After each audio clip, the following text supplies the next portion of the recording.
Well, it's this turned into a way bigger episode than I thought it was gonna be, because of something we will talk about much later on in the episode. So there's that. But anyway, we're gonna blow through the initial news I had, and then we'll get to the big thing that kind of changed this episode. So yeah, starting off, we'll get all that wrestling news out the way. So, Roderick Strong has asked for his release from WWE. He's citing that he doesn't like 2.0. He doesn't like what they've done with Diamond Mine and how, pretty much he's the only original member of Diamond Mine left. Marina Shafir was fired. She's now in AEW. Taylor Rust, he's fired. He's now working in the Indies. And Malcolm Bivens was recently just fired. So, it's just Roddy. He's the only one left. And, yeah. He asked for his release, and they said no. So good luck, Roddy. Get your release. They cited that they have creative plans for him, which is why they're not going to release him. Sure you do. Sure you do. Speaking of releases, well, not releases, but people leaving. Candice LeRae has left WWE. Her contract has expired. Because shockingly enough, they didn't add time to her pregnancy. Well, on her contract because of her pregnancy, and they just kind of let her leave, which was great. So Candice LeRae has left WWE, and she and Johnny Gargano are both free agents and can show up anywhere. But I'm pretty sure for now they're both just trying to raise their son. Speaking of people leaving promotions, Stu Grayson's contract with AEW has run out, and he has left the company. The reason being that they couldn't come to an agreement money-wise. So Stu Grayson has sadly left AEW. I am sad about this.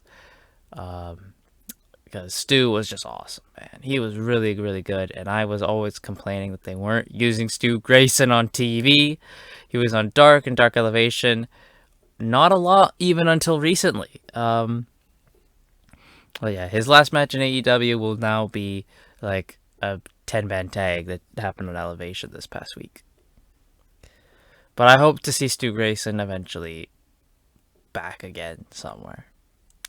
AEW is getting a reality show. TBS is making a reality show, and they revealed the list of potential names. So I'm gonna run down these, and I'm gonna see how they are. So we have AEW Friends and Enemies, AEW Grit and Glory, AEW Fight to the Finish, AEW To the Mat. That sounds awful. AEW Breakout, AEW Road to the Belt, AEW Climb. No, that's awful. AEW Uprise, and AEW On the Ropes. I mean, they're all not the best of names, but like To the Mat and Climb are just awful. I think the one I like the most is Grit and Glory. Grit and Glory or Fight to the Finish, I think, are the two that are really standing out to me. The rest of them, well, we could do without. But they're gonna let the fans pick the name, so I hope people get it right with either Grit and Glory or Fight to the Finish. Last bit of AEW news, they have trios belts that have been made. The trios belts are made and are ready to be used. They're just waiting for the right time, and apparently Tony Khan is waiting for Kenny Omega to come back before he reveals the belts, which, you know what? That makes a whole lot of sense. So that's exactly what we gotta do. We gotta wait for Kenny, and Kenny isn't coming back still for a long time. So there is that.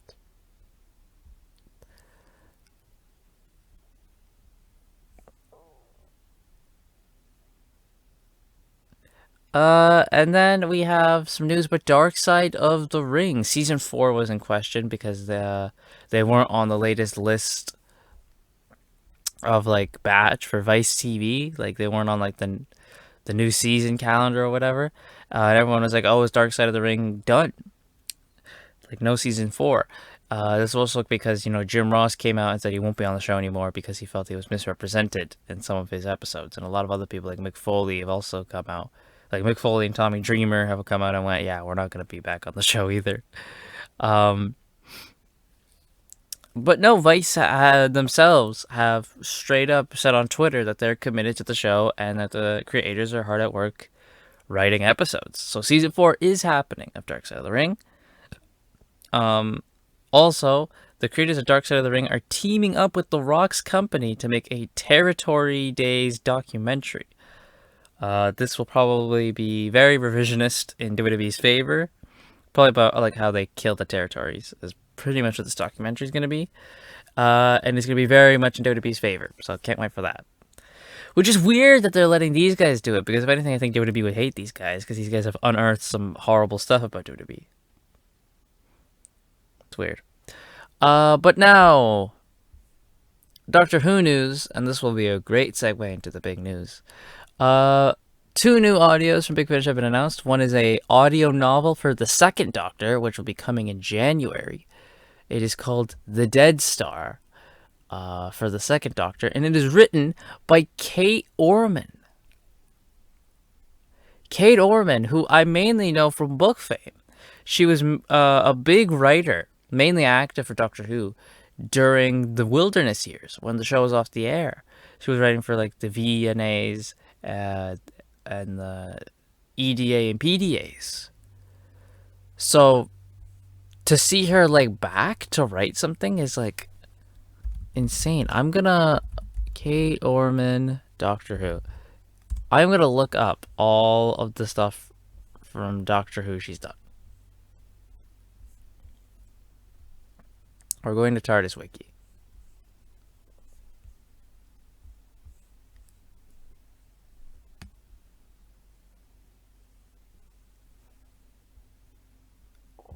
There we go.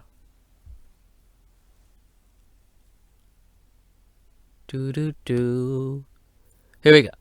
So, Kate Orman has written for The Virgin New Adventures. She wrote The Left-Handed Hummingbird, Set Piece, Sleepy, Return of the Living Dad, So Vile a Sin, The Room with No Doors, and she wrote Walking to Babylon, but that one is a Bernie Summerfield one. So she wrote 6 VNAs, 1 Bernice Summerfield novel. She wrote 4 Eighth Doctor adventures, 4 EDAs, 3 of them with her husband. She wrote Vampire Science, co-wrote it with her husband. She wrote Seeing Eye, which I hear good things about. Unnatural History, I hear good things about. And The Year of Intelligent Tigers, I hear good things about.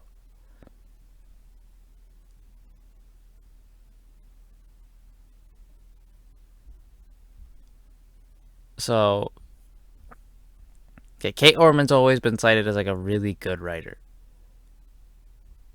So, PDAs, she's got 1 PDA, and that's Blue Box. Who is Blue Box about? Blue Box is a 6th Doctor and Perry story.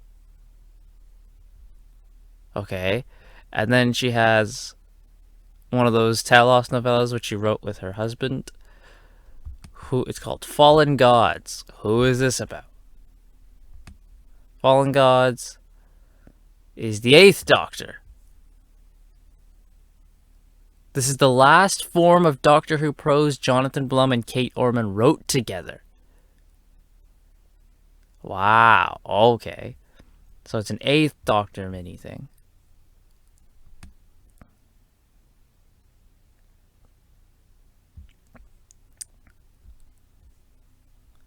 And then there's thing about Bernie Summerfield.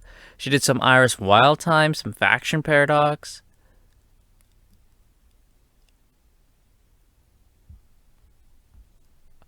And we have here Doctor Who magazine. She did a comic story, Change of the Mind, which was published. When was this published? This was published in 1994. And it was a third Doctor comic. And then she has a short story on audio. She does, and I own this one, but I haven't actually listened to it. It's part of the volume 3 of short strips she wrote back for 2011, like Big Finish's volume of short strips. She wrote the second Doctor story, The Five-Dimensional Man, but I haven't listened to, but I own it. Well. Kate Orman, yeah. So, like, I knew her name, and I saw it. I'm like, oh my god, Kate Orman is back writing. It was a huge shock too. Like, what the hell? And she wrote this one, the Dead Star, which will be a second Doctor not Jamie, the second Doctor Ben and Polly story. It's nice to see more Ben and Polly back because we focus on Jamie, Victoria, and Zoe a lot. The description just says the Doctor, Polly, and Ben face a solar system disaster. It's going to be read by Michael Troughton.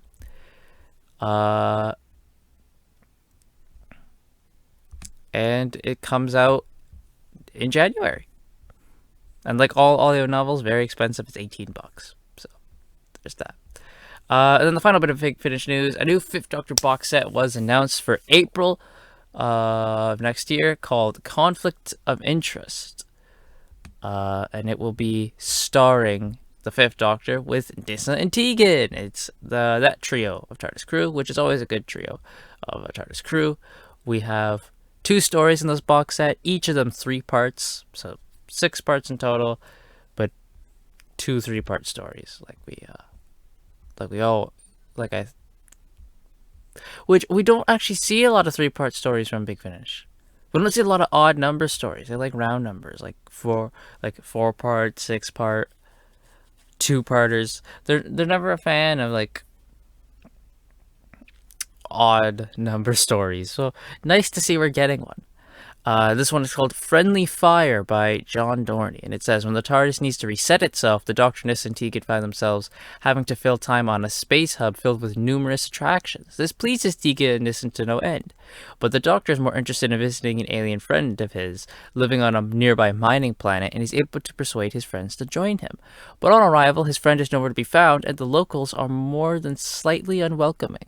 With limited options for departure and a hostile populace, they may be in a lot of trouble. Sometimes true monsters are found in the strangest places. And that does sound pretty good. So yeah, there is that. This box set is $17, which I think is like kind of like the normal price for Big Finish box sets now. That comes in April, and I will definitely be getting that when I get to that part in the timeline. And now the big thing that kind of changed this episode. BBC have announced the 14th Doctor. Who is playing the 14th Doctor? And he, you heard me right, it's he. Thank God. His name is Nikuti Gatwa, I believe is how you pronounce his first name.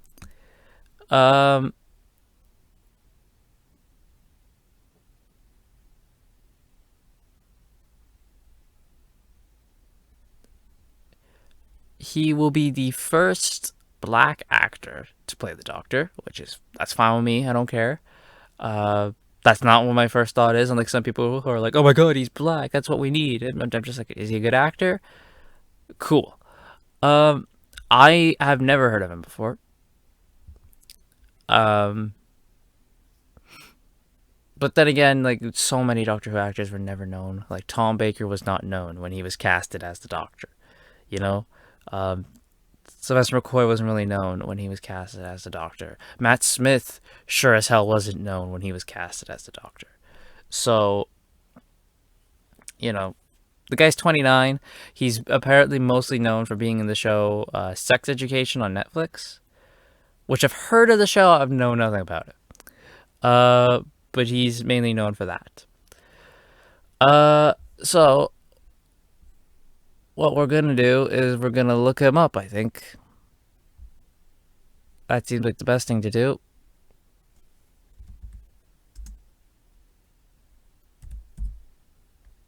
We're gonna IMDb him, and we're gonna see what he has done.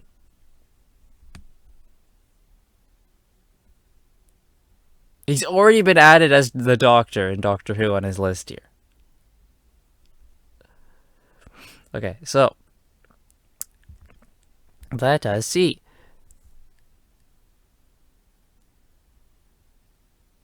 He was the guest on a show. Okay, so he's only very recently started acting. His He's only very recently started acting. Okay, so his first acting role was in 2016. No, 2014. Sorry. Uh, he played a male customer. Okay, so he didn't really have anything in there. He played Dougie in the Stonemouth TV miniseries. He was in both parts. So he was in. Okay, so he played a character in this miniseries for BBC. Never heard of Stonemouth. He played a character in a movie called A Midsummer Night's Dream, which is actually just a theater performance that was broadcasted. So, he was in the Horrible Histories movie. That's cool. Okay, maybe he's winning me over now. He was in the Horrible Histories movie. Sex Education. Yeah, he was in Sex Education. He was in a movie called The Last Letter from Your Lover, which is a pair of interwoven stories set in the past and present following an ambitious journalist determined to solve the mystery of a forbidden love affair at the center of a trove of secret love letters from 1965. That actually sounds pretty cool.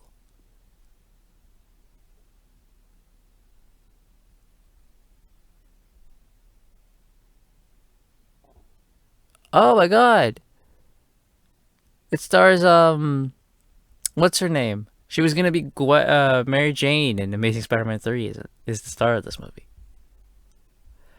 Uh, he did the voice of. He's gonna be doing the voice of someone in Grid Legends, which is a video game. He's gonna be doing the voice of someone in that, which that's still to come out this year, and he's gonna be in the Barbie movie. And it's already put here. He's casted as the Doctor for season 14 of the Doctor Who. Well, okay. Cool. Cool. There we go. I mean, I don't know what else to say. We've looked him up.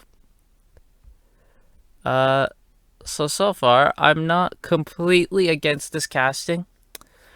I'm taking a wait and see approach with him. Well, I'll it's the same approach I took with Robert Pattinson as Batman. I'm gonna wait and see how you are. Uh, so yeah, we'll see. He'll get his first little bit of action in November when Jodie dies, and he'll take the role. Yeah. So I'm taking a wait and see procedure, really, because his first real action will be in the 60th anniversary special next year. That's when we'll really see. So yeah, wait and see procedure with this guy. And then the last little bit was I got Unital Ring Book 3 over this week. I'm so happy I got it. So happy. And I am on chapter I'm at the very big, like the first little bit of chapter 4 is where I'm at. A lot of stuff's already happened. We're already going back to the underworld. They've already teased that, yeah, we're going back to the underworld. So I'm excited for that. We haven't gone back to the underworld yet. Still Unital Ring. Um, right now, I'm at the point where Kirito and Alice are trying to go and get Argo and then bring her to their town. That's where I'm at right now. But so far, really liking it. What a shocker. I'm really liking the book so far. Yeah. Don't know. I don't want to say too much because I'm obviously going to be doing a review of Unital Ring 3, and don't wanna say too much already. But yeah, so far, really like it. And that's probably gonna do it. Unless anything else happened that I need to talk about. Mother's Day was this weekend. That was awesome. Me and my family went to Duff and Donuts, and we got. Well, me, my brother and dad got burgers, and my mom got like a sub. So there was that, and then that was pretty much it. It's been this weekend. Yeah, not eventful, but this next weekend will be eventful, as I am going to see at least one movie this weekend in the movie theater. At least one. I also this past week got Constantine House of Mystery on DVD, so I'm definitely watching that this week as well. So, got a lot of stuff to talk about for our next time. I'd probably 3 movie reviews in the next one. So yeah. And yeah, now we're done.